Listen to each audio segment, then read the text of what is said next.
Good evening, everybody, and welcome to this edition of Meet the Judge. And tonight I am joined from Portugal by Gabriela Viega. I hope I pronounced that right, have I? Vega. Vega. Gabriela Vega. Gabriela is under the Pisons. Pisons. Pisons. Yes, Oh, Pisons. See, your Portuguese is, your English is much better than my Portuguese, I can tell you. Prefix Gabriela is synonymous with breeding show quality whippets, greyhounds, boar's eyes, and chihuahuas. And of late, since she met her husband, Portuguese pedangos and particularly pequeno. Yes. Smooth. Very popular judge, as I can testify by the amount of comments that have been coming through on the announcements, and so many people posting photographs of Gabriela with them. So I'm delighted to be interviewing Gabriela this evening. How are you, Gabriela? I'm fine, thank you. How are you, Cole? We are okay under the circumstances. And quickly, in Portugal, how is the situation regarding COVID? Well, we have had 2 tough months. January and February were quite difficult. We had high numbers. Our hospitals barely kept working. But now the situation is much better, much better. The numbers are going down, and I think it's under control. Good. And the vaccine, is that being rolled out now? Yes, it's starting slowly because we don't have enough vaccines, of course, for everybody at the same time. So it's starting slowly, but we're doing it. Good. Yeah, it's very similar here. I think there seems to be almost a shortage of vaccines in Europe. Not in the UK, but in Europe, we seem to be behind where we should be. Yes. Yes. You know, it's like that, I think, everywhere in the world. Yes. Or at least everywhere in Europe, because some countries of the world still don't even have one vaccine. So even then, we're the lucky ones. Yes. And by all accounts, well, certainly here they reckon we will be all vaccinated by the end of June. Which fingers crossed, will be good, and we can get back to some sort of normality. And as you say, it seems to be a worldwide phenomenon still. A vicious circle, as we were saying earlier before we went live. Finland seems to be gone back into lockdown, and suffering badly. And we wish them well and hopefully they won't be in lockdown for too long. So, Gabriela, to start off, you've been a lifetime in dogs. Did you have dogs when you were growing up? Were your parents involved in the sport of dog showing? Definitely. My mother, when she was young, she bred horses and greyhounds. And later on, she stopped breeding, but she always had dogs, always kept dogs. So did my father. And when they're married, it was a doggy household. Okay. Definitely more dogs than anything else. And I always grew with dogs. And my mother always told me that the first thing I said wasn't mummy. It was calling a dog that belonged to my granny, because I loved him dearly. He was small, he was a pinscher. And that was the first word I said, calling the dog. So I was brought up with dogs. I can't even picture my life without dogs. Yeah. And so were they involved in the showing of dogs? No. So they were predominantly hounds, sporting breeds. Yes. But not so. When did you pick up the bug for showing, and what was your first breed? Actually, very young, because my mother's best friend was a breeder. And she showed her dogs. So I used to go with her to dog shows when I was really when I was very, very tiny, when I was like 3, 4, 5. And when we had the big dog shows near the place where we lived, we always went as a family. Being doggy people, they loved going to shows. Later on, when I was in my teens, I decided I was a good friend with José Homem de Melo. Yes, and who I've I decided interviewed. that I wanted a Basset Hound desperately. So that's the breed I started with, Basset Hounds. Mm. It wasn't Zemelu's breeding, it was another breeder's breeding. Okay. But my first show dog was a Basset Hound. And did it take you long to start winning with Bassets with your first dog? Because I know that the Bassets were quite strong in Portugal. Very strong. Mm. My first dog, that bitch I owned, it took her about 1 year, 1.5 years to become a champion. Okay. So that wasn't too long, but it was virtually impossible to do championships with any dog because the competition was, as you know, Zemelu's dogs, it was very difficult. And when you started showing, as you mentioned, Jose, who, as I say, I've interviewed and was a fantastic character to interview. What people influenced you when you were showing and when you started the whole breeding program?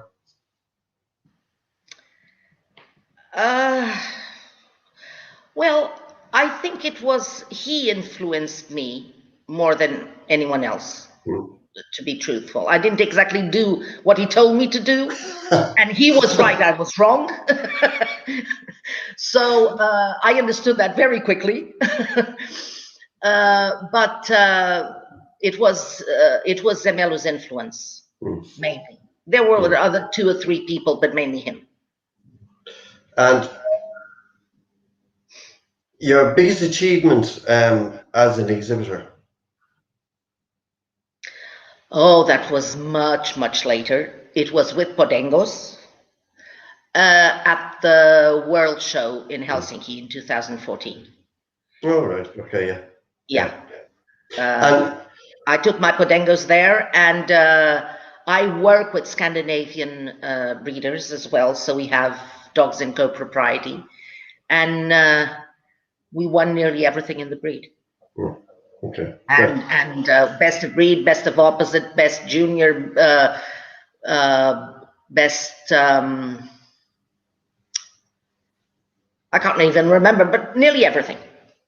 Well, that's a big achievement. So let's take you back to you started off in Basset Hounds, and then you under your own prefix, which is Pisons, you started breeding Whippets. Yes. And what attracted you to them? As I told you, my mother having had greyhounds way back, I had the Sighthound bug. I loved the Basset Hounds, but it wasn't exactly the dog for me. Okay. And a friend of mine asked me if I could keep one of his dogs, a male. He only had bitches and they were all in heat. If I could keep one of his males, the young one, with me during a weekend, because he couldn't cope with that young male and all the bitches in heat. So I said, okay, you can bring him over, but then on Monday or Tuesday, you come and fetch him. He never left.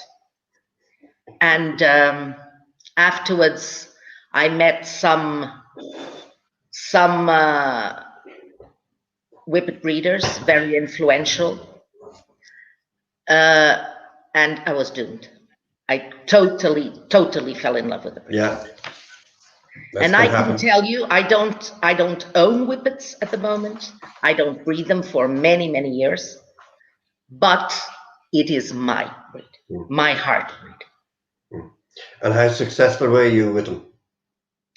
I only had a very, very small kennel. Okay. I was successful in Portugal and Spain and Gibraltar. It's where I show them.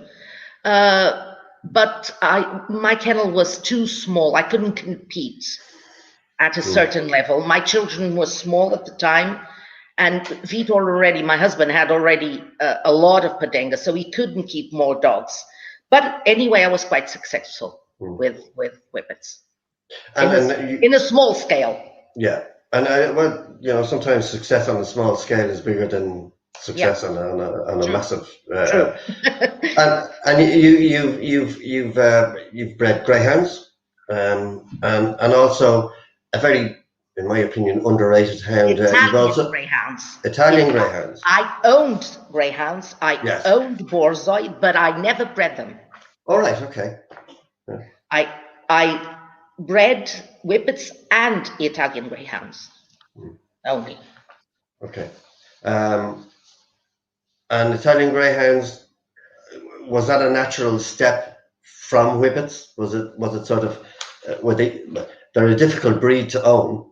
They are. And because of their fineness. A friend of mine told me that I absolutely had to have one, and I said, okay, I'll try. And actually, she was a world winner. She was quite nice, and I bred her once, and her daughter was even better than her. She was beautiful, but unfortunately, they developed, I can't remember the name, that thing that they have a lot.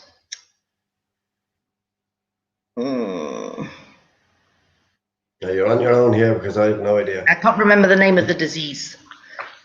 Well, something that they have a lot, that they have fits, and they foam by them through the mouth. Wow, okay. Epilepsy. So I said, no, I won't breed. I won't continue with this bloodline anymore. And that was it. I kept them until old, but I didn't breed anymore. Okay. And as you say, you've owned greyhounds, and as I say, probably a very underrated hound as far as I'm concerned. You've owned Borzoi. Yes. And again, too much success, or was it just something you dabbled in? Just something I dabbled in. And then you start seriously under your own kennel name, started breeding Portuguese Podengo, and yes, particularly Pequeno. Much later on. So I stayed in Whippet like 25 years, 20 to 25 years. And then later on, I capitulated and I said, okay, I like Podengos, but only the small smooths. So I will start breeding the small smooths. I was already judging Whippets at a certain level, and I thought a lot about this, and it didn't. I'm a bit strange as a person, and I didn't feel that it was correct to show one weekend, and then next weekend judge the people that were next to me showing the weekend before. Okay. Because at that time I nearly judged only Whippets and Greyhounds. So I didn't judge a lot of breeds. It was only those breeds. But I already judged at quite a high level. Yeah. So I decided that I had to choose being a judge or being an exhibitor and a breeder. And I decided to be a judge. Okay. But that, you know, the breeding bug, I needed something for my breeding bug. And then that's when I decided that that I could do something in Portuguese Podengos, small, smooth. And what makes them so special? Give me the essence of Portuguese Podengo. First of all, Portuguese, very stubborn, very smart, a character. Imagine a Jack Russell without the terriery part. Okay. That's a Portuguese Podengo. Okay. Yeah, that's a good analogy, actually. Because well, certainly on this side of the world, we don't see very many of them. They are But you starting. will. But you will. Yes, I was about to say they are starting to creep in now, but it's not a breed that a lot of people would be familiar with. No. But they are special, yes. Very, and very smart. So Fantastic dog. we've got you can say hello to Jose because he's watching tonight. Hello, Jose. And we've quite a lot of people watching now from around the world. Graham Osborne in the UK, and Anne Ingram is watching. Oh, lovely. Hello, Anne. And Mr. Forte. Hello, Mr. Forte. How are you? Who's still in Spain. Who? He's still in Spain, living, yes. Ah, lucky. Yes. So when you're in your breeding program, when you are choosing a dog to mate to a bitch, do you study pedigrees, or do you use your eye and say, well, I think that dog is going to suit that bitch, or is it a combination of both? Both, a combination of both. And I work quite a lot in line breeding. Okay. And do you outcross much? Do I outcross much? Yes. Sometimes, but not much. Right. Sometimes we have to do it, but not much. There aren't, in Portuguese Podengos, also there aren't so many bloodlines. So eventually we have to come back again. Okay. And you mentioned you judge now. So when did you first start judging? I became a judge in 1999, and I started judging Whippet specialities. Okay. I judged the club show in Portugal like 2 years later, and I started judging Whippet specialities in several countries, and only 6 years later did I judge for the first time in an all-breed show in Portugal.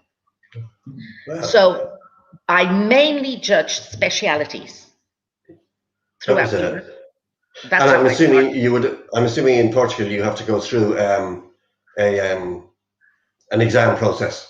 Yeah, a long process. Yes, yes, we do. 6 years to get to all-breed championship show state. That's a long time in the scheme of things. It's not usual. You can start. It can go quicker. In my case, it didn't. It took quite a long time.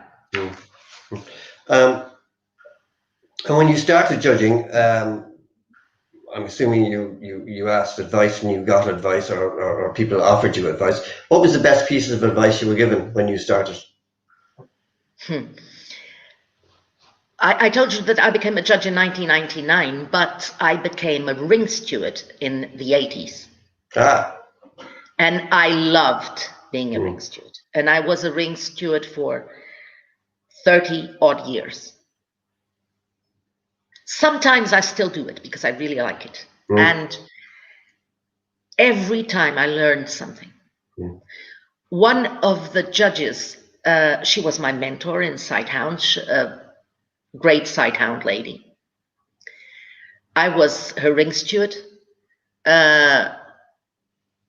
And she asked me, are you a judge? And I said, no. And do you want to be a judge? And I said, I don't think so. I'm not sure, but I don't think so. And she said, well, if you ever do become a judge, remember something. If what you do in the ring as a judge does not respect the breed you're judging, or isn't for the benefit of the breed, you shouldn't be there. I never forgot those words. And for me, the real judging is the breed judging. Of course, it's nice to do groups, to do best in shows, Absolutely. but the real judging is Mm. the breed judging. Absolutely.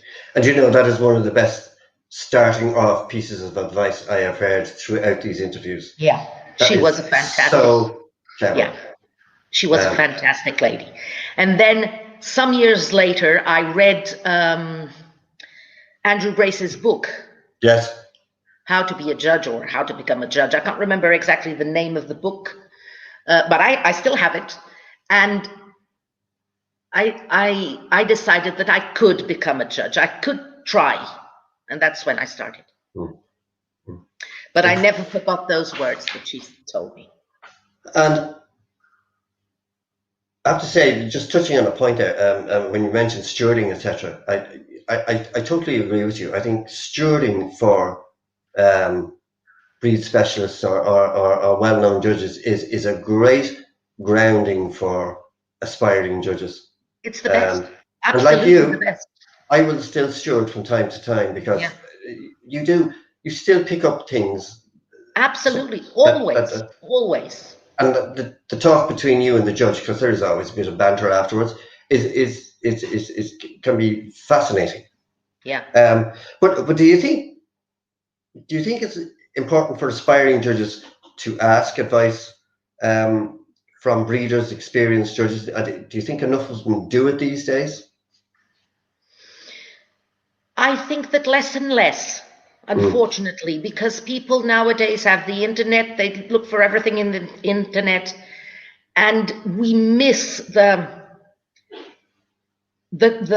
real contact and the contact with the dogs and with the breeders and with other judges and the touching and but I think it's fundamental. I would agree with you. I think it's completely fundamental for people to do that. I just have Susan White, who's an exhibitor here, saying that some breeds these days are going away from the standard and are perceived to be going away from the standard, but are still being put up as perhaps they're the only one in the breed, or there's not many of them breed. Do you succumb to that theory, or would you? Unfortunately, yes. Yeah. Dogs are becoming more and more show dogs. And they're losing more and more the breed typicity. And it's the fault of the judges. It's the fault of the handlers, but mainly the fault of the judges that put them up. Yeah, and we'll touch on that maybe a bit later on in the other. So at this stage now, how many groups, breeds do you judge? I judge FCI group 10, of course, sight hounds, 9 and 5. And now I started with some breeds of group 2. Okay. So as you see, I don't judge that many breeds. And I don't want to. Like I told you, for me, the breed is the most important thing. I prefer to judge those breeds well than judging a lot of breeds and not knowing what I'm judging. Yes. Yeah. I see where you're coming from. Yeah. You judge abroad quite a lot. I do. You used to before all this happened. Do you enjoy it? I enjoy it a lot. Yes, I love judging. Yeah, it can be tiring. It can be. Sometimes it's very hard work. It is always hard work. Yes, sometimes it is. It's very hard work, and sometimes it's very tiring. But if you have the passion, you just do it. And as a judge, what's been your biggest achievement as a judge? I don't know if it's achievement, but there are many shows that I have very, very fond memories of. But there are 2 special shows for me in my heart. One is the Show of Winners in Denmark. It's a kind of Champion of Champions, and it's very, very special. And the other one is Donaueschingen Sighthound Festival, because of all the atmosphere, all the sighthound atmosphere. You breathe sighthoundish atmosphere for 2 or 3 days in that show. And it's, for sighthound people, it's almost magical. And I had the honor to do the Supreme Best in Show in that festival. Yeah. And aside from your own breeds, is there a breed that you love to judge? Yes, mainly one breed that I also owned 3 dogs. I never bred them, but I owned 3 dogs of that breed. And they took part of my heart, the Chihuahuas. I'm a big fan of Chihuahuas. And I love judging them because they're so sassy and all small and so important. Yeah, they're little pocket rockets, aren't they? I love it. And they are very special when you get them, when they're really good. Yes, when they're really good. When they're really bad, they are really bad though. Yes, it's true. I judged the long coats at the World Show in Amsterdam, and they were absolutely fantastic. Absolutely fantastic dogs. So I was very happy. They are a beautiful breed. Is there a fault that really irritates you? Well, actually 2. One is the fault of, as I said before, of judges. Not of dogs or exhibitors, of judges. It's judging every dog the same way, wanting every dog to move at the same pace and the same way and the same long strides, independently of the breed. I go bonkers. I lose it. When I see that, I lose it. And the fault that I hate seeing in my ring, I really hate it. And it's not the fault of the dog. Usually the dogs are right. It's the fault of the people that are showing them, is to extending their back angulation, pulling them, over-angulating them. Why do they do it? I don't understand. Yeah. Because the dogs lose balance, they can't move, they can't stay, and people keep on pulling their hind legs back, and I get furious. And it's not typical of most breeds. Yeah. Save a few exceptions. And just on you mentioned handlers, etc. Your thoughts on this fashion that has crept into Europe now of double handling most Group 2 breeds like Boxers, Dobermans, Rottweilers. They're all double handled nowadays. There's probably I know one instance where a ball was thrown right into the middle of the ring to try and attract dogs. Your thoughts on that? Well, you have to remember something, Cole. And I know that I'm going to shock many people with this. You have to remember I'm Portuguese. Portugal, Spain, Italy, double handling was always used, especially in those breeds. Okay. And I ring steward many club shows for Boxers, Dobermans, and balls were flying around, and the Boxers would put like this, and I always held my knee in the middle because I was afraid that they would bite each other. Now it's much better. Many judges came to Portugal. They said, no, I don't want this. I want them to be shown like normal, usual dogs. And now slowly, it's much better. People are doing double. The double handling is not used as it usually was. You're saying that it's growing in other countries. With In us, some countries, yes. yeah, with us, it's exactly the opposite. We're losing it slowly, slowly. And do you think it's better? At least it's calmer. Yes. Okay. Yeah. And what about? And sometimes it's not necessary. People love to see the Dobermans in the box. Sometimes it isn't necessary, and for the judge, it isn't necessary. And your thoughts on two other on this subject. Stringing dogs up. I hate it. Not showing on loose lead. No, I hate it. I hate it. Because they can't move properly, they can't stay properly. It's exactly the same thing as pulling them too much behind. Just leave the dog at its natural. It's much better for everyone concerned. But they don't understand that. They think that the dog looks better, but it doesn't. Yes, because the trend in American Cockers these days is to put the lead inside the ear and string it up that way, which is completely not the way they should move. Yeah. And the last one, and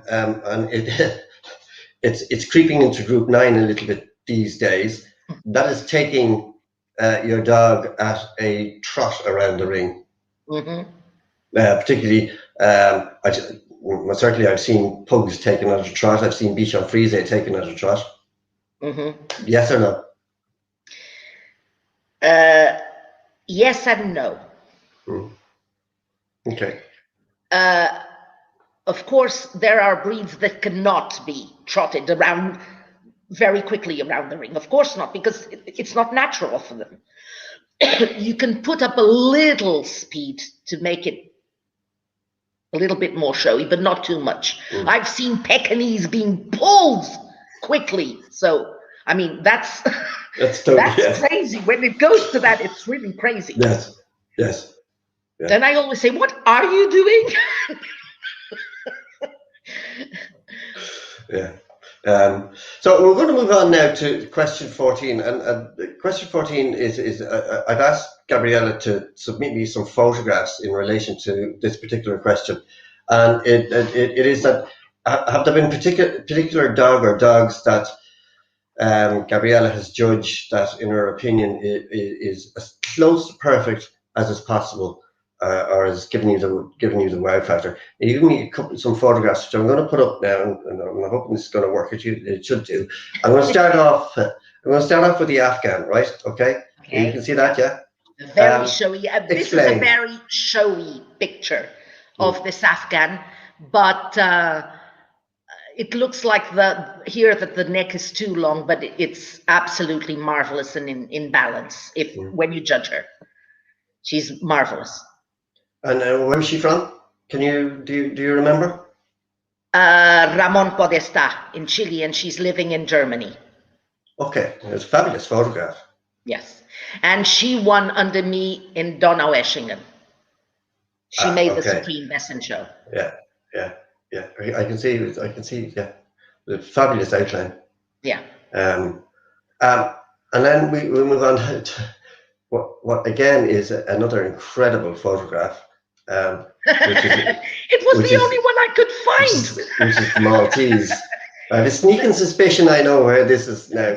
So explain. The picture is fabulous. It doesn't show exactly the dog, but at least it shows the condition of the coat. Yes. And the little beady eyes and the nose, and that dog it's to die for. It comes into our ring and it takes our breath away. And the condition of the coat is fantastic. And again, if you can explain who and where. If you can remember. From Italy, Franco Prosperi, I think he's called. Fabulous pigment. Yeah, he's fabulous. Absolutely fabulous. It's about all we can say right now, because all we can see is the coat. But yes, and this one is, I have to say, I particularly like this particular photograph that you sent us, which is a very smart Chihuahua. So yes, this dog for me is perfection. perfection with 4 paws and 2 little ears, and he is the best Chihuahua I have seen in my life. Absolutely fantastic. His name was Orlando Furioso, and bred by Tula and Francesco Cocchetti in Italy. A superb breeder. Yeah, undoubtedly. I think if ever people wanted the quintessential Chihuahua, that's it there. Yes, you have to look at this outline. Like Andrew Brace says, paint it black and you have the outline for a true smooth Chihuahua. Yeah. And Andrew is watching tonight, by the way, so you can say hello to Andrew. Oh dear. Hello, Andrew. And then we move on to your... Yes. So this is a smooth Podengo. I judged him. Well, yes. Doggies. Yes. I judged him many years back at the Helsinki Winter, the first time I judged Podengos there, and I gave him the breed. He was a fantastic dog. Absolutely fantastic. Later on, I mated one of my females to him. Okay. And produced very nice stuff, I would imagine, yes? Yes. Very, very nice. Fabulous front. Yes. And then we move on to your last one in this section, which is, I don't know, this is... Also a Podengo. Yeah. Also a dog that I totally fell in love with. Neither of these dogs was bred in Portugal. Okay. And I think that this is incredibly interesting. And I think that a breed is saved when it becomes so international. And you can see, I find it very exciting to find dogs of my own breed with such high quality. This dog was bred in Belarus. Okay. It looks stunning. Yeah. Looks absolutely stunning. A fabulous outline. Yes. Francesco, by the way, who was also watching tonight. Thank you. Oh, God. So thank my you God, for they're all here. your fan club. So thank you for mentioning Luca, and he's very proud of that particular your Chihuahua. So now question 15 was, is there a dog past or present that you've never judged but you would have loved to have judged? Yes. And again, you sent me a photograph, and I have to say, I think this is one of the most stunning photographs I've seen in quite some time, and a breed that people will. Yes. They'll see once I put it up why it looks so special. This bitch takes my breath away. Fabulous. This bitch takes my breath away. She looks like a bronze statue. Absolutely. A Xolo bred in Mexico. And she was a junior. She is absolutely outstanding. I never judged her, but one day I hope I will. Mm.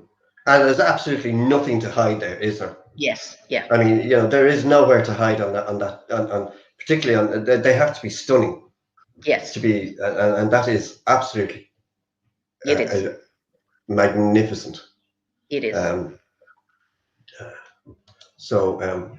Thank you for those photographs. So we have one more later on to show, which is the amusing one. As I say, you've judged around the world in many continents, etc., etc. Critiquing. Do you enjoy critiquing? Do you see a value in critiquing? I not only enjoy it, I think it's absolutely necessary, because I think that a judge one time in its life should have been an exhibitor. Mm-hmm. And for me, it's important to know the opinion of the judge. Mm-hmm. When I was an exhibitor, I wanted to know, if I went under that judge, I wanted to know his opinion, his or her opinion. And of course, it can be made orally, but it's different if it's written down. I'm all for written critiques, all for it. even for us judges, you might Absolutely. think that one day we have an opinion and another day we have another opinion, but it kind of helps us judging. It goes into a pattern of seeing a dog and describing what we like and what we don't when we go over a dog. So I hope that those critiques will never disappear. Here in Portugal, like 2 or 3 years back, they were thinking of abolishing the critiques, and I was all against it. And I hope they will never disappear. And you touched on saying what you like and what you don't like about a dog within the critique. The importance of saying the negative, or not the negative, but the things. For instance, if you're going to give a dog a very good or of course a good, it's important. Of course it's important. The importance of saying why you're doing that. I mean, there's no point, and we touched on this in many of the interviews. You know, the judges that go and give a glowing critique and then say it's very good. Yeah. You know, there is a huge importance in saying why. Exactly. Absolutely. I'm sorry to say, you know that I'm very outspoken. That is bad judging. It's not judging at all. It is. It's my opinion. And I give it. If people come to know my opinion, I give it. And sometimes I ask, are you sure you want my opinion? And they say, yes. Okay, you'll get it. It's only my opinion. It has the value it has because it's only my opinion. And judging is not mathematics. It's something so it's nearly artistic. But I still have to give my opinion if people ask me, and I do. Yes. Yeah, that's quite right. And as Rita would say, if all judges thought the same, there would be no point to dog shows, and you could just send the rosettes out in the post. Of course. Just to touch now, Jose says he's in love with the Zolo, and Desmond Murphy from you know Desmond Murphy in the States. Yes, I do. Yes. He has judged her, and again he's saying she is absolutely stunning. So I'd love to see her too. Yes. So we touched on this a little bit earlier on. In terms of judging, do you think judges have a role in the development of breeds? And do you think do you feel judges understand that they have this role within the development of breeds? Well, they should, exactly like Marisa told me many years back. We have to do it. That's why we're there. We should have a role in the development of the breed. Because let's face it, many people go to dog shows and they see a dog winning, consistently winning, because he's very showy, whatever reason. And they say, okay, I'm going to breed my female with that dog because that dog has become a champion. He wins a lot. So I'm going to breed with that dog. And it can be totally wrong. And that dog can be totally wrong for that breed. So it is imperative that the judge in the ring does the scanning. That's why I say that the most important thing is the best of breed.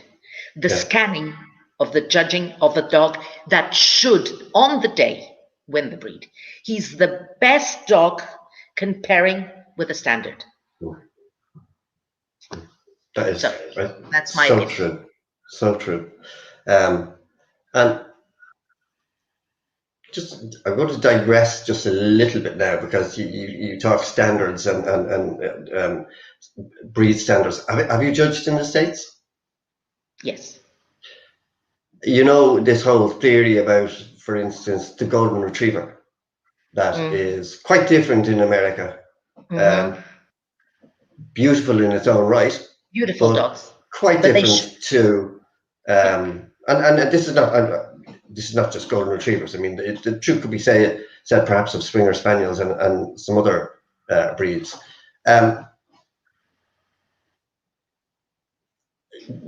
Do you think they should be set as a breed apart, that they are so different? Or do you judge to the standard? The names should be different. The names. If they want to keep them like that, change the names. It's not the same breed. Yes, I agree. Put American Golden Retriever. Yes. Versus Golden Retriever. Yes. Put in American Golden Retrievers, and then they can do whatever they want. And as I say, they are beautiful in their own right. It's a beautiful dog, but it's not a Golden. Golden Retrievers. Exactly. I said so when I was in America. I don't think really? I'm going to be invited back. Well, good for you, because it's what everybody else on this side of the Atlantic is saying. So when you're judging professional handlers, do you judge them slightly harsher than you would say?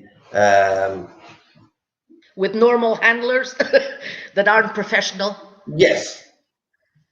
I'm not slightly harsher, but I don't let them do the overreaching of the dog, the trotting to that. I don't let them do because they should know better. Yes. So that way I'm harsher. Oh, Desmond Murphy is agreeing with you. They should be named American Springers. So yeah, thank you for that, Desmond. Tina Tylers is saying we should all breed according to the breed standard. It's not American Springer Spaniel or American Gold. It is, yeah. So you're getting a lot of comments tonight. So you also run one of the quite a large show in Portugal, probably one of the biggest shows in Portugal. Would that be true? Yes, it's quite. And you've done that. You've been involved in the Portuguese Kennel Club also. Yeah, I was for many years. At various levels. Sorry? At various levels.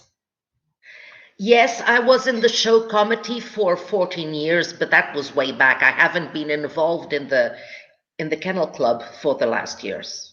But you are still involved in your show whenever it is going to run again. Yes, and I help out other shows as well. Yeah. How important do you think that is? How important for you is it to give something back into the sport?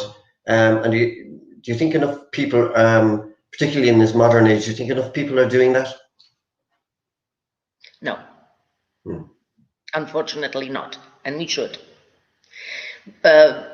This should be like a family. And we should go round and round in different roles so that we understand better what is needed. So I think that it is important to show, to put up shows, to judge, to do everything. I think that everything is important. And how important was it for you to give something back? How important is it to get something back? No, how important was it for you personally to give something back? Was it a conscious decision, or did you just say, oh, I'm going to follow this now? And No, it was a conscious decision. Absolutely. And I agree with you, because I personally don't think that people, particularly new people coming into dogs, are well, perhaps they're not encouraged enough to do it, but certainly in this country, the age demographic of people running shows is now tending towards sort of middle-aged and upwards. There are very few younger people coming on board. Now, maybe that's our fault. I don't know. But do you think we involve young people enough? Do we encourage young people enough? No, and we should encourage them more. Actually, but we can't encourage them if we don't open our minds to a new kind of encouragement. Okay. There are so many things that have to change and to evolve. But we're coming into the next questions, and perhaps it has to do with the next questions as well. Okay. Well, we will move on to them.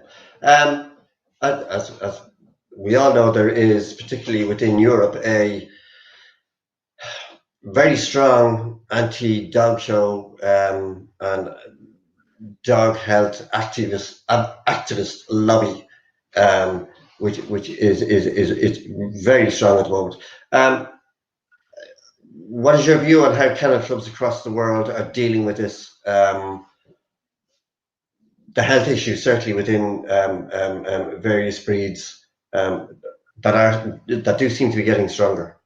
Yeah, well, this question and the next question should be mingled into one. Okay, well, let's put the other question. The next part of the question is: do you think kennel clubs should adopt a common policy to lobby politicians? So take the two together. Absolutely. If we don't stick together, even the smaller kennel clubs, we should all stick together, with the smaller with the big ones, and we have to lobby politicians, and we have to lobby with the media. Our detractors, our enemies, the people that say that we're I don't even know, we're criminals because we're into purebred dogs and we want to breed dogs. We're seen as criminals, and they're brainwashing generation upon generation upon generation of people. And I think that our passion, I won't call it a sport, I think it's more a passion, will disappear eventually, at least in Europe. Slowly but slowly, it'll disappear because we're considered criminals. And if we don't stick together, and if we don't fight back, and if we don't lobby, we're doomed. Yeah, I really believe that we should do it. I couldn't agree with you more. And they are getting stronger and stronger all the time, and they have money behind them. Yes. That they can lobby, and as I've said often, I think FCI and Kennel Club London and all the major kennel clubs should just get together and decide, this is how we're going to deal with it. We're going to lobby the politicians, and we're going to try and stem this. Absolutely. And also brainwashing through the media, the new generations, and that's the way to have new people coming back into our passion and into our sport. We have to do exactly the same things that are being done against us. Very strong. Explain to you, we have to fight back. Yeah, because people are being told that pedigree dogs are not healthy, and as I mentioned to you, my daughter Cliona is involved in Bichon Frise, and she is the club secretary.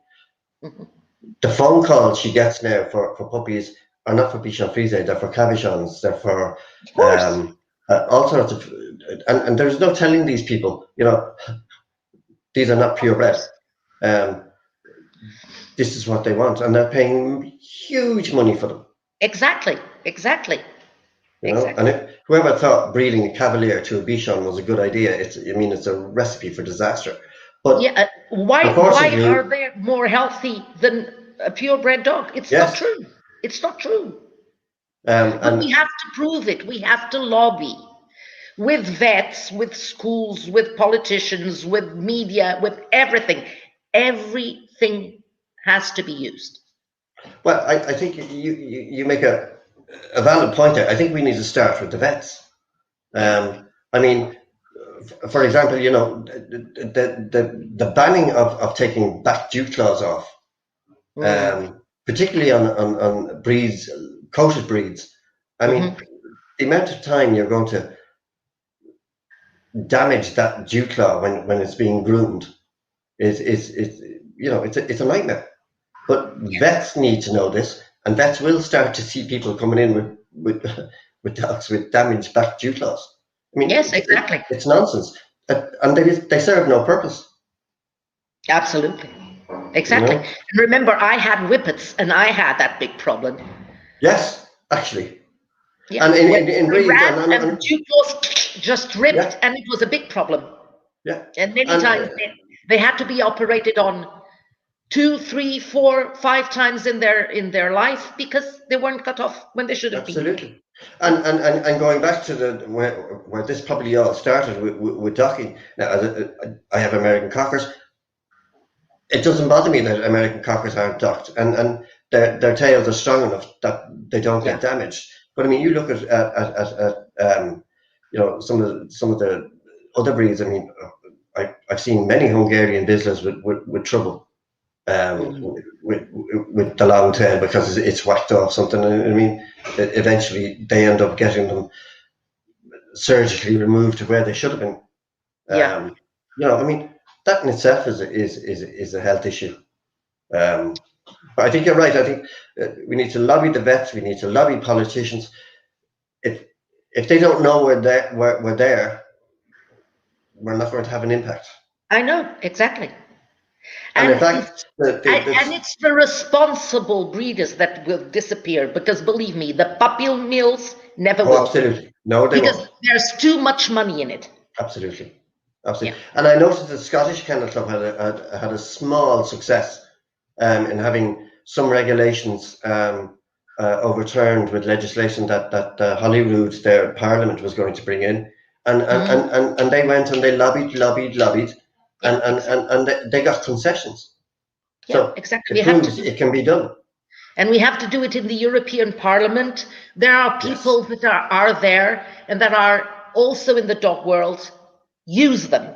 Yes, absolutely. Use the people we have within our sport. Exactly. That know what they're doing. Exactly. And there must be people within the PR business in dogs. I mean, there has to be. Of course, there are. Yeah, not just vets, because we do have vets as well. Okay, so we'll lighten the mood now a little bit, Gabriela. For dinner guests that you must have at a dinner party, and I won't limit you to 4. If there are more than 4, you go for it. Good, because I had to say 5. Okay.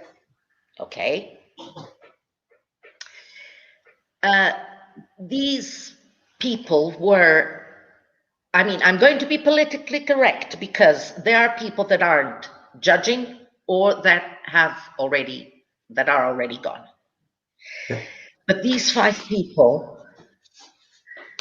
have been very influential in my life, in my doggy life. That's why, for different reasons, that's why they're here. And I never managed to put them all together, but I would certainly love to put them all together. It would be a big row, but it would be very interesting. Okay, so the first is that lady that gave me that first advice. The name is Marisa Brivio Cellini from Italy. For me, she's an icon, a sighthound icon. The second person is the great Hans Lettinen, who I always looked up at as he was sure, very sure of himself, and he was a god without being a diva. Do you understand what I mean? Yes. Okay. Yes. The third one is a French gentleman, also into sighthounds, and not only. Guy Monsancal, and there are many of my friends in Portugal that are judges at that also had him as a mentor. He's not gone. Thankfully, he's still alive, but he's not judging because he's way past his 80s. But his spirit is still the same. Absolutely fantastic. The fourth is a gentleman that unfortunately has left us already. He was a sighthound person. He judged all breeds. We didn't look eye to eye in our judging. I judged a lot with him. Mm. And but we always managed, even having a row about a dog, we always managed to finish the row laughing. Yes. He was a fantastic person. Kenneth Ed. I loved him here. Uh, I one loved of him my here. favorite. He is, and you know, he's so missed Yes. in the world of dogs. Yes. He was. I'm going to digress now because he was almost like a mentor. Yeah. When you went to Fantastic Sweden. person. Fantastic person in all aspects. Mm. And the last one is a Portuguese judge. He was my mentor in toy breeds. Mm. He was a very difficult person, very difficult personality, but a great judge. Unfortunately gone also, João Vieira Lisboa. So Okay. I would love to put these 5 people together at a table with me. Okay, that's a very interesting mix. Yeah, You can be sure. yeah. If you had to throw a celebrity in, who would it be? Sorry? If you had to throw in a celebrity, a famous celebrity, who would it be? Famous celebrity. Oh dear. I'm after throwing this now, Gabriela. This is not one of the questions. Sorry about this. Okay, wait, let me think a little bit.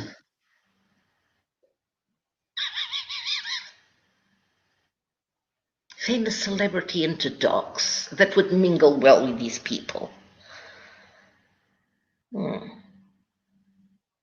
Oh no, who cares? I would put Sean Connery because I love him. Sean Connery. Perfect. I'm sure he had a dog at some time. So, in terms of judges and breeders, is there a judge or a breeder that you really admire in your own country or outside of your own country? So many. Mm. So many that it would be a too long list to say. So I kind of cut it down. Again, using one tool. For me to choose breeders, I have to know the breed to be sure that I'm saying that they're great breeders, that I am Absolutely. saying, because it's my opinion here. I take your point, yes. Okay. So that's the first tool, and the second explanation is that for me, a fantastic breeder is someone that marks a breed with his breeding, and that consistently, year after year, generation after generation, pops up with not good dogs, with outstanding dogs. Better and better and better. So I chose 4. I chose 2 Portuguese and I chose 2 from abroad.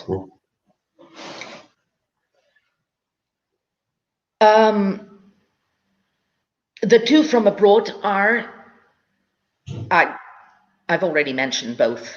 One is Ramon Podestá, from Chile, with his Afghans, von Hausmann Afghans. It's a breed that is losing typicity quite a lot. I remember going to the world shows in the 80s, and I saw rings of Afghans, and nearly all of them could win the breed. It was breathtaking. Nowadays, the class is not the same, the quality is not the same. This man has been breeding Afghans for 50 years. And everything that I see coming from his kennel is pure Afghan. This is fantastic. The other breeders, there are 2, it's a couple, I already mentioned them, is Tulan, Francesco Cocchetti with their Chihuahuas. They're wizards. They are wizards. I don't know how they do it. It's a very difficult breed to breed. I don't know how they do it, but they're artists. It's the only thing I can say.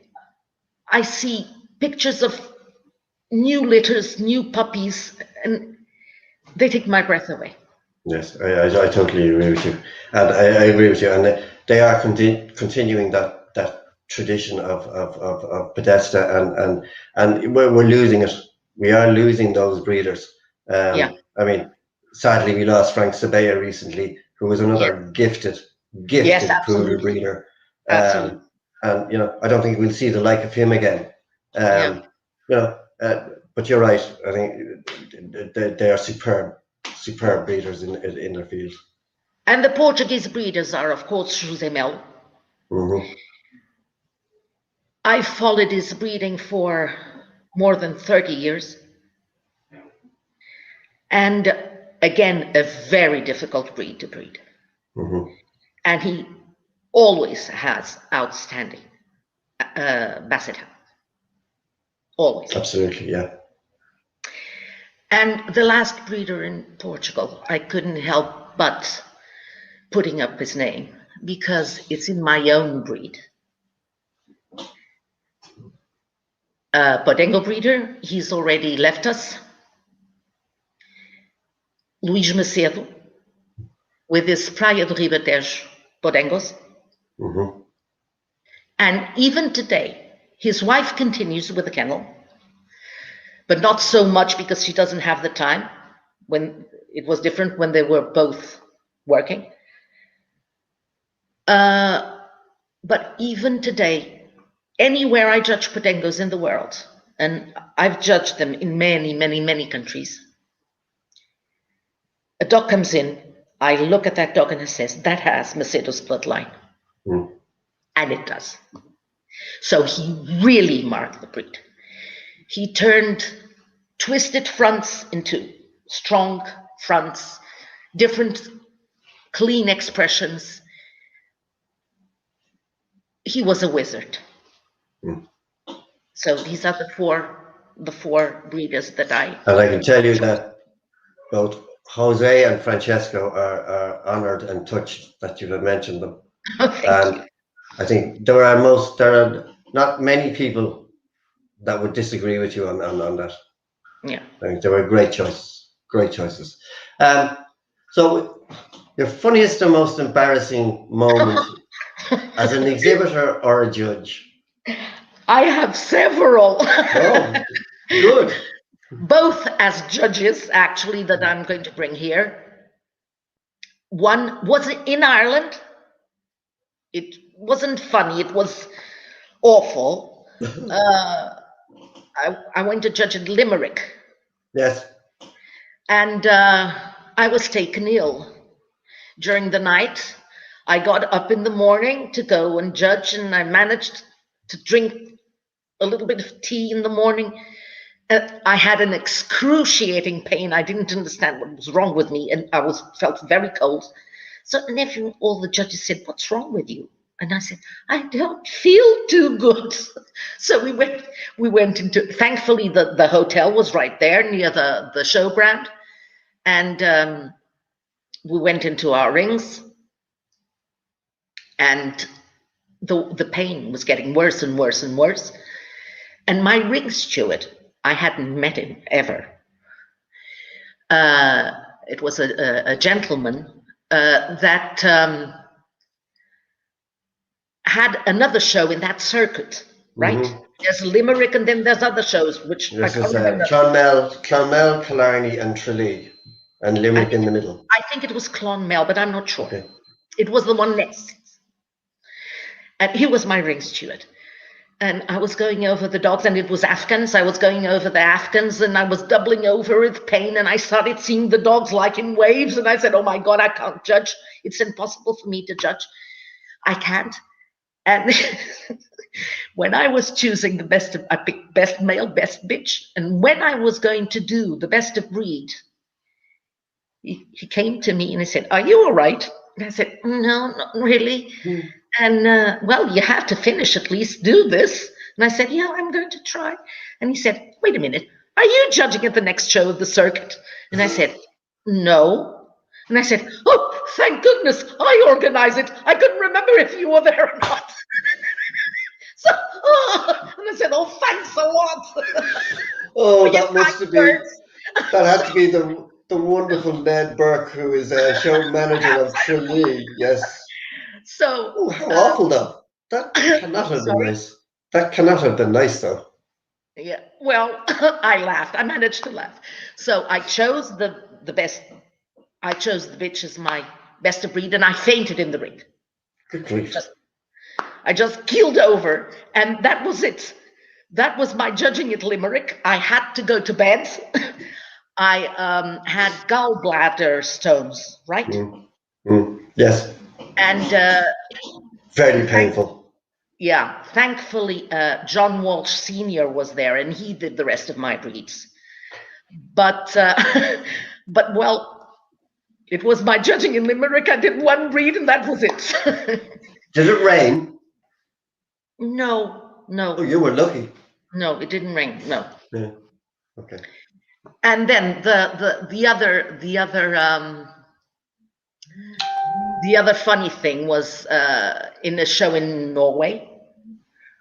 I judged my dogs, and there must have been an exhibitor that wasn't at all happy with my judging.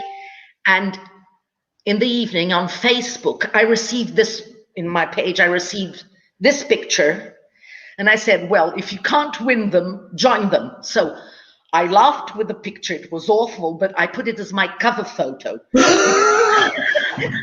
because it's not so grand sometimes to be a judge.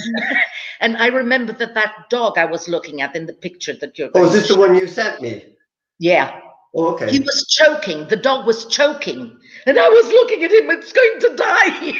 So that photograph there. So, but this was sent by an exhibitor, and I still don't know who it was. And I love this picture dearly. Oh, the poor dog. Your face was a study.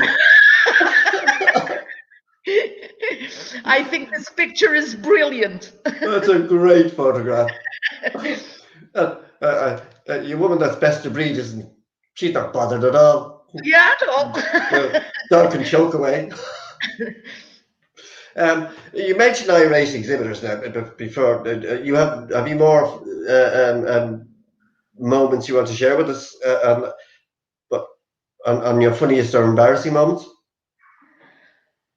Well, there was also once in Italy, I was doing Cavaliers, and this gentleman comes in. He had never shown the dog.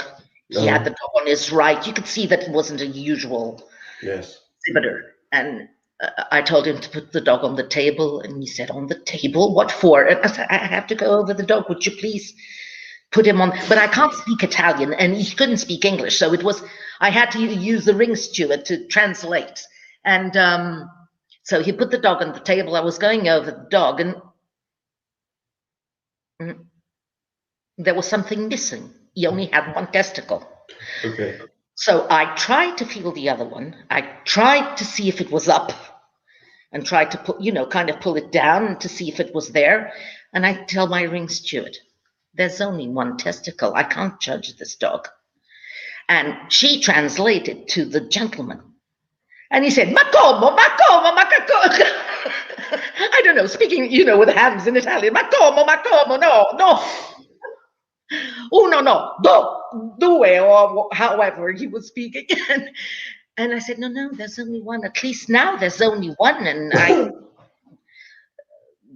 either you leave, or I have to put it in the critique that I can't judge him because he only has one testicle, and blah, blah, blah, blah. And the gentleman started shouting. And my ring steward, the poor girl, she was like, what am I going to do? So it seems that the man thought I was saying that he had one testicle, and he wanted to show me on 4x4s that he had two. So he started unzipping his trousers. Now, this in Italy is not very easy because they, everything is with a lot of passion. And I couldn't speak Italian. I couldn't explain myself. Oh my God. Well, he managed to understand that it was not him. Oh dear, oh dear. That could have gotten very sticky. Yes. Okay. Okay. So you mentioned irate exhibitors earlier when you were talking about the photograph that was sent to you. How do you deal with irate exhibitors when they approach you inside or outside of the ring? I've been very lucky. Haven't been so many irate exhibitors. See, I told you were popular. I once had a problem with an exhibitor in Latvia, Lithuania, one of those countries. I can't remember exactly. I think it was Lithuania. And she wasn't happy with my judging of the champion males. She went second. Another one went first, of course, and she wasn't happy, and she was quite rude. And then she came in with more dogs. She had already shown other males, and then she came in with bitches. And eventually, but always rude and, pulling the dogs like this. And I was, I can be mean if I want to. I can be mean as well. And I was kind of looking at her. I wasn't pleased. So, because I try never to be rude with people, and I don't like people to be rude with me. So it's only my opinion, and if they don't like it, just leave. And so eventually this lady won the breed. She won the breed with a junior bitch. She was absolutely beautiful, and she won the breed with a junior bitch. And then, of course, she was happy. And then, of course, at the end, she came with a gentleman with a camera, and she had the dogs in her lap. And she said, photo, photo, photo. And I said, no photo. I said, photo. And I said, no photo. You are judge. You have to take photo. And I said, no, I am judge. I have to judge dogs. I don't have to take photo. But I want a photo of judge and dogs. And I said, that's okay. I take photo with the dogs, not with you. I said, what? But I am owner. I don't care. I take photo with dogs, not you. So she took the photo, and the gentleman that had the camera was picking, holding the dogs, and she had to take the picture because I wouldn't take a picture with her. I usually don't have big problems. Fair enough. You're very lucky. So, what's your guilty pleasure? My guilty pleasure is to be in a show, to have other judges do podengos, and to come over and kind of peek, what are you doing? And they go, oh, here she comes. Oh, you are so cruel. I love it. And to make judges notice podengos, because it's not such a noticeable breed. But when I'm in a panel, they notice because I make them notice. Okay, that's my guilty pleasure. Okay, I'm just going to take a note of that now. Never accept Portuguese. That has to be very unnerving for most people. Yes. Good. So, if you could be transported to another country, do you have a favorite one? Everyone that knows me knows that I do have a hard country. Everyone says I'm crazy, but it's what I feel. Finland. I love Finland. I love Finland. I would love to have a house there and to be able to stay there. I think I would come back to the sunshine in Portugal, at least for holidays, but I love Finland. Really? And the Finns, and the Finnish dog show scene. And even the cold weather? For me, the best show in the world, for me is the Finnish winner. Tina's just messaged that she knew it. Of course, all the Finns do. And even the cold weather? Yes, I love it. The snow, the lakes, the silence, it's for me, I don't know, I love it. I feel at home. Just interrupt you there. Diana Curtis, I don't know if you know her, who she says, when you sit ringside at Crufts each year, it is certainly noticed. Yeah, poor Judge. Francesco knew Finland was going to be it too. Yes. You see, people that know me. They do put on a good show, mind you, Finland. Mm. And their dogs, the quality of the dogs in Finland is superb. Yes, it is. In general. It is. So finally, Gabriela, if you could write your epitaph, what would it be? Beware, I'm coming back. That would be my epitaph. People think they would get rid of me. No. Nope. Yeah, reincarnation. Yeah, you're probably going to come back as a Portuguese Padengo. I don't know, perhaps. Yeah. So you can scare the other judges. I don't know, perhaps. Gabriela, time has flown by. Thank you. Thank you so much. You are a breath of fresh air. That's lovely to know. Thoroughly enjoyed this interview, and you will see the comments. Go on Facebook tomorrow, and you will see the comments. Okay. They are absolutely. You've gone down an absolute storm. Thank you very much for taking the time. Thank you very much for having me. It was a real pleasure. And thank you everyone for watching. Enjoy the rest of your evening. Thank you. But most of all, stay safe. Thank you. You too. Get your vaccine whenever you can, and hopefully this time next year we will be in a better place, and we might. I hope so too. All meet up again very soon. But for the moment, thank you everybody for watching. I hope everybody's enjoyed it as much as I have. Your comments, as I say, thank you very much for all your comments. I will see you this time, at 7 o'clock next week, where I may have somebody from the United States of America, but it's not finalized yet. But do stay tuned to Facebook, and I will let you know. Good night, everybody. Enjoy. Good night. Thank you. Enjoy your drink. Have a glass of wine, Gabriela. You deserve it. Thank you. You too. Thank you.